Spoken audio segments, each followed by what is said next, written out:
This is Nick. This is Jack. It's Friday, the real Friday. Quiz Friday, May 26th. And today's pod is the best one yet. Stocks actually rose yesterday on hopes for a debt ceiling deal. I thought it was because of the empanada we had yesterday. That was fantastic. We don't have a debt ceiling deal yet. But we did have a great empanada yesterday. And we do have Spotify studios in LA where we're recording live right now. We are. We walked into the studio and someone asked Jack, what did they ask you? Has anyone ever told you look like Ryan Gosling? They thought he looked like Ryan Gosling, which is why we said, that is Ryan It's Gosling. Friday, the real Friday. First story, what do we got on the show? As we head into Memorial Day weekend, Airbnb has a plan for the travel surge. Airbnb isn't shutting down parties, it's snitching on them. For our second story, Twitter's first presidential announcement did not work. So Twitter's got a new plan, and what is that plan, Jack? Zuck, Fox News. Zuck, Fox News. And our third and final story is Abercrombie & Fitch. Off the collar. Shares of A&F surged by 30% this week. Because Yetis, Abercrombie has a new strategy. Here's what it is, the mullet.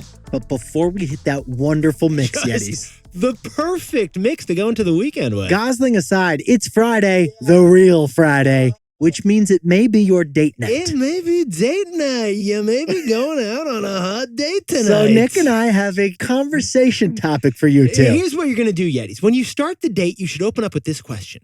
When was the first kiss? Not your first kiss. No, good point, Jack. When was the first kiss? As in, when was the first kiss in history? That's right. We're asking, when was the first ever snogging? Yeah. When was the first ever makeout? And when was the first ever Frenchie? The first ever lip locking? The first ever tonsil hockey? According to the Wall Street Journal, kissing began in ancient Mesopotamia. Wow. In the Middle East 4,500 years ago. We're talking about the Bronze Age over here. The first kiss was documented in Mesopotamian texts. And back then, in like 2000 BC, kissing was a way to evaluate a potential mate. Which it also is today. I think that's how kissing is today, It hasn't really changed. But kissing today is not as common as you might think it is. Here is the shocker. It turns out that kissing is the exception, not the rule. Get this. Today, less than half of the world's cultures kiss for romantic purposes. Less than half the people on Earth are locking lips out of love. And the reason there's so little making out happening in half the world. Why is it, Jack? Kissing is kind of a luxury. Yeah, because you need leisure time for a makeout Yeah, sesh. if you're worried about surviving. And you are not worried about smooching. So Yetis, this 3-day weekend, respect the kiss. Embrace the kiss. Even if it's just a peck, Yeah. that's a privilege. Because every kiss begins with Mesopotamia. Gosling, let's hit our 3 stories. 15 years before this song, 2 boys from the Northeast met in a dorm. They had an idea that caused a cultural storm. It's the best one yet, but the best is the norm. Jack, Nick, that's it. I don't even think they need to practice. 50%, that's a fat tip. T-Boy City on your at-list. If you know, cause we ready to go. We can't wait no more, so just start the show.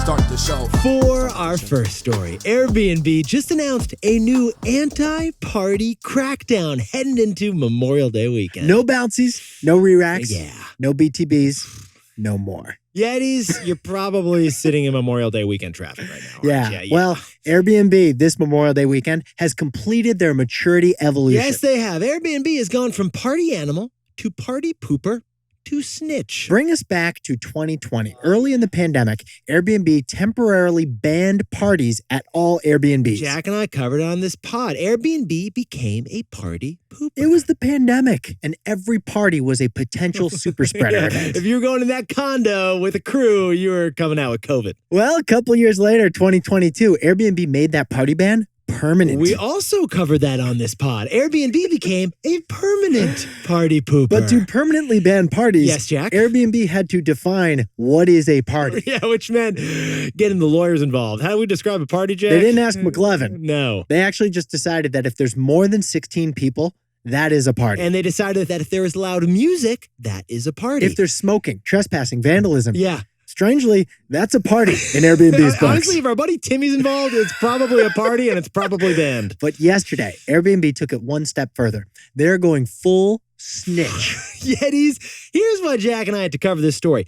We've never seen a tech platform do any of what we're about to describe. To enforce the anti-party ban, Airbnb just launched what they're calling an anti-party crackdown. Okay, this gets physical. This is intense. Effective this weekend, there are 3 new anti-party policies. Here's what they are. The first one is this. Airbnb is launching a snitchers hotline. People who suspect an Airbnb party is happening over at that place over there. You hear that? There's a 24/7 hotline they can call to accuse the party. Like if you see Solo Cup, you say something. And then Airbnb is going to investigate. Okay, well, they've got the snitchers hotline. The second thing Airbnb is doing is the anti-party pledge. They are making guests promise, like pinky swear, right here, that they will not host a party at that Airbnb they just booked. Here's a book. Can you swear on this book? I, weekend Airbnb guest, solemnly swear I will not rage. I shall not rage. I must not rage at this ranch. So help you God. So help me God.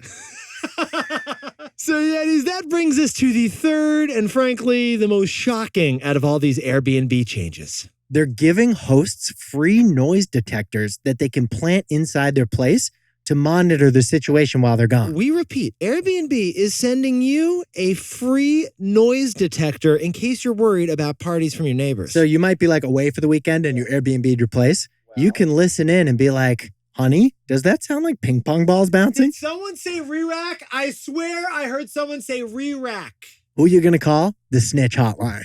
Yetis, Airbnb has gone from party animal to party pooper to party snitcher. So Jack, what's the takeaway for our buddies over at Airbnb? Some companies don't just have customers, they have constituents. Yetis, this party ban, it isn't about the customers. It's really about constituents. Constituents are a very particular type of stakeholder. Yes, they are. Because they're voters. Yetis, Airbnb's big risk, it's political. Countless cities have banned or restricted Airbnb and other short-term rentals. Because politicians hear complaints from their constituents. And the top complaint from those constituents, Jack? It's that parties at Airbnbs are a nuisance for all the neighbors. So to protect Airbnb's business, they must keep constituents happy. Not just shareholders, hosts, and guests. Right. Also constituents. Yetis, this anti-party ban, it isn't about the customers. It's really about constituents.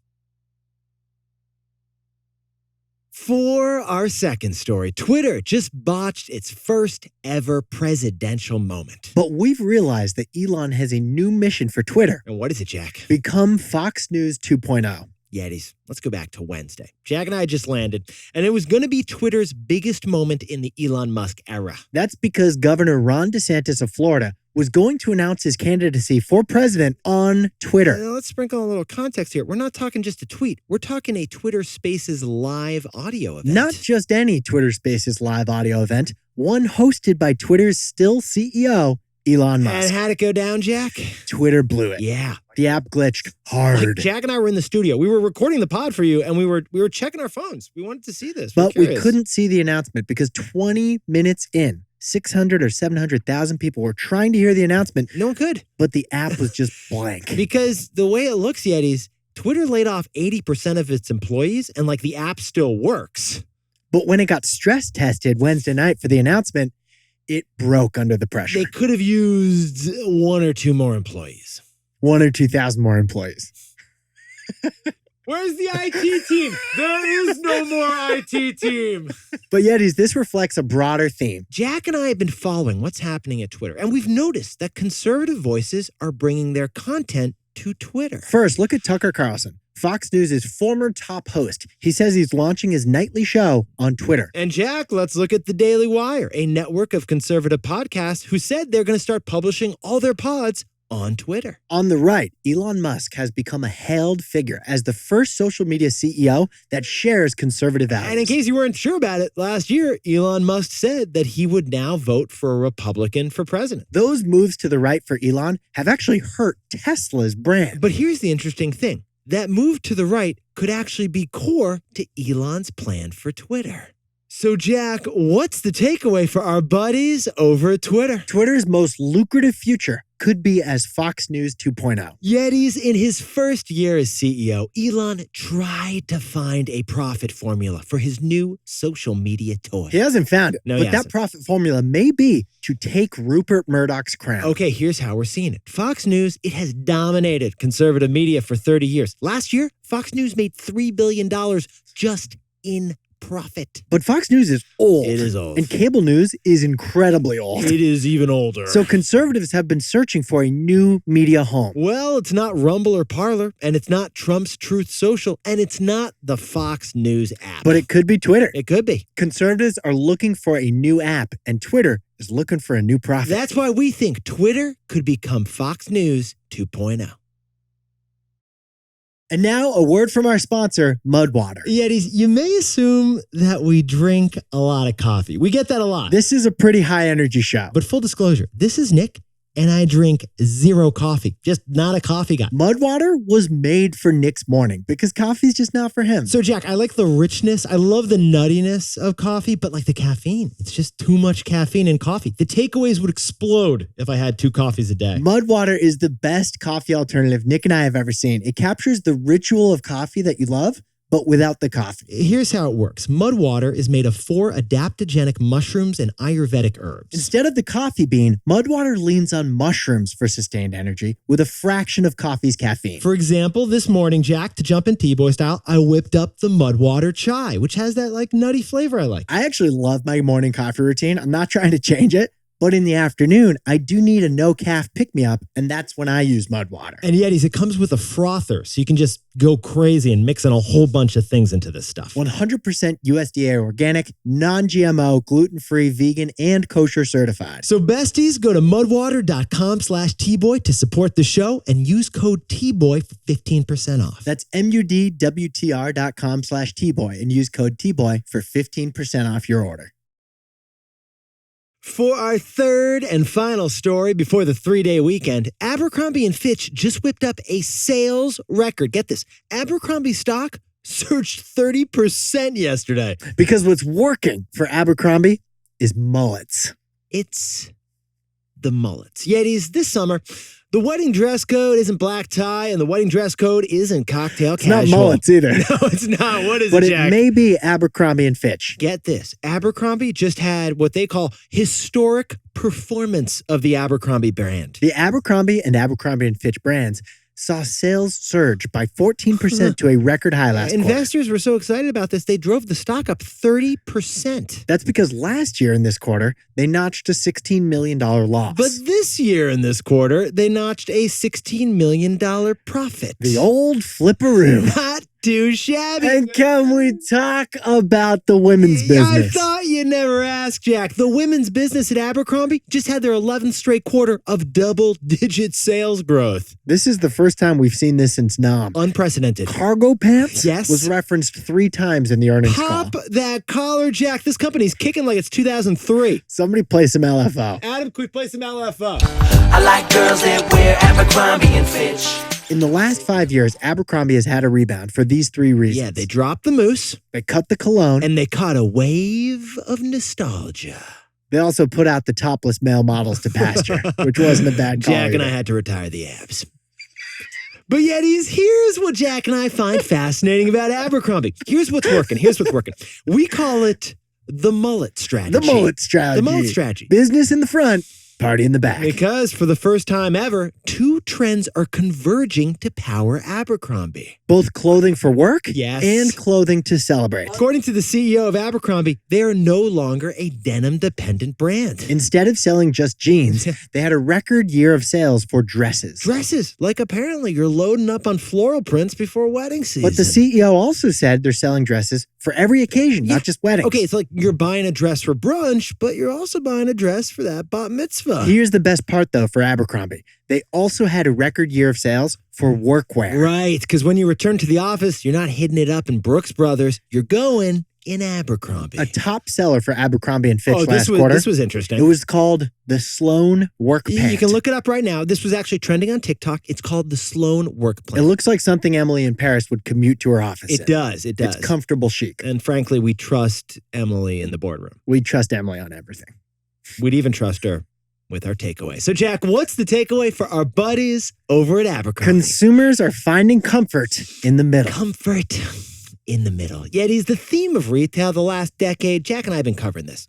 Brands in the middle got squeezed. As income inequality grew, brands at the top and the bottom thrived. While brands in the middle, like J. Crew and Abercrombie and Fitch, got squeezed. That's changed, though, this year. Middle-priced brands are living their best lives. For example, Abercrombie and Fitch, Urban Outfitters, American Eagle, Aerie, all of them just reported earnings, and all of their earnings saw double-digit sales growth. Consumers are finding comfort in affordable splurges in those middle-tiered brands. Less Old Navy, less Gucci, more Abercrombie.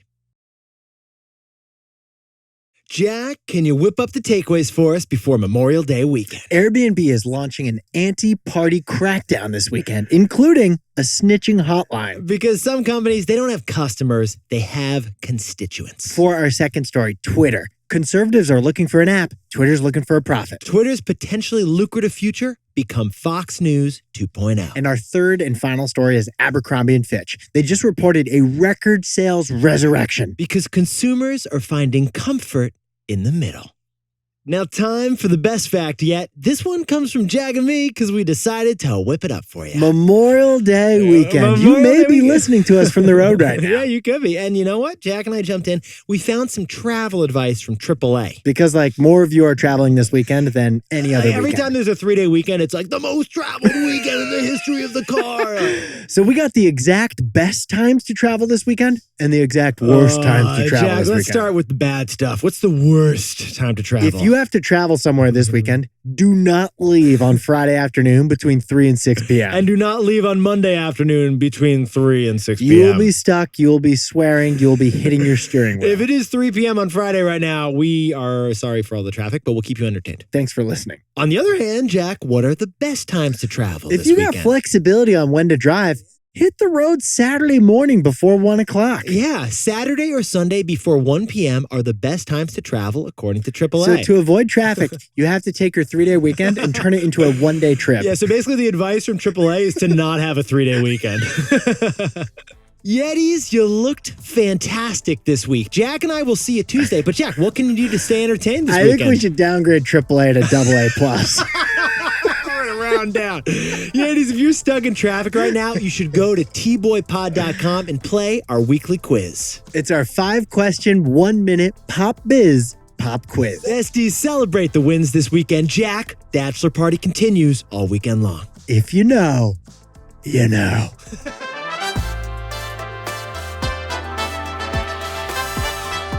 And before we go, Jack and I just want to point out it is Memorial Day, and it's not just a 3-day weekend. We're remembering everyone who gave their lives for the country. Thank you to all those who serve. And congratulations to Acela Torres and Fernando Espina, who are getting married in Prosser, Washington. All 3 of their cats are in attendance. Congratulations to Karis Yokin and Ben Myers, who are getting married in Boulder, Colorado. Sit down, stand up, and say yes again. And a big shout out to Amy and Alberto. They've been T-boying since they've been snacking. Yes. And now they're getting married in San Jose. And Chris Kraft, congrats on getting married this weekend in St. Paul, Minnesota. And congratulations to Stephen and Lisa Teal, celebrating 5 years together in Napa over a couple of Pinots. And Todd and Beth Schweitzer, congrats on that anniversary. Enjoy the steaks, medium rare. Happy 1-year anniversary to Vincent and Amy Ma in New York City. Not too shabby. And Cooper and Ian Schmidt, it's their last full week of school. Enjoy the full week in Chippewa Falls, Wisconsin. Summer break, it's going to be epic this And year. a happy 22nd birthday to Tiffany in lovely McLean, Virginia. And Mazel Tov to Sasha and Stuart, who are twins having a benign mitzvah, a multiple mitzvah in California. And a happy birthday to Maxime Hoffman, who's getting into some trouble over in Seattle. Happy 29th birthday to Zach Lynette in Stowe, Ohio. And Austin Hope celebrating a 33rd birthday over T-Bones and Top Golf in Atlanta. Lindsay Goodman, happy birthday over in Dublin, Ohio. And Ann Catherine Hughes, happy birthday and congrats on the new job over in Colorado. Happy birthday to Nate Menaker in Austin, Texas. And Kevin Benjamin Packman, happy 48th birthday in San Mateo. Big happy birthday to Caleb Myers in Dallas, Texas. Who does want a cookie crisp, Jack? Can we get a cookie crisp? Wait, he's asking for a cookie? He's asking for For a a cookie. birthday For a present? birthday present. I think it's the least we could do. Caleb. Go! Cookie And crisp. from Mode Molina, happy 3 years of T-Boying with And us. to anyone else celebrating something today, make it a T-Boy. Celebrate the wins. This is Jack, and Nick and I both own stock of Airbnb and Spotify.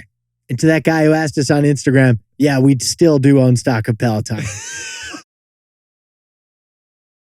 Did he really ask for that? Yes, he did. I think you told him to ask for that. I put a question with the big. I was like, I can ask the big guy. That's like what an elf says about Santa Claus. Putting a good word with the big guy.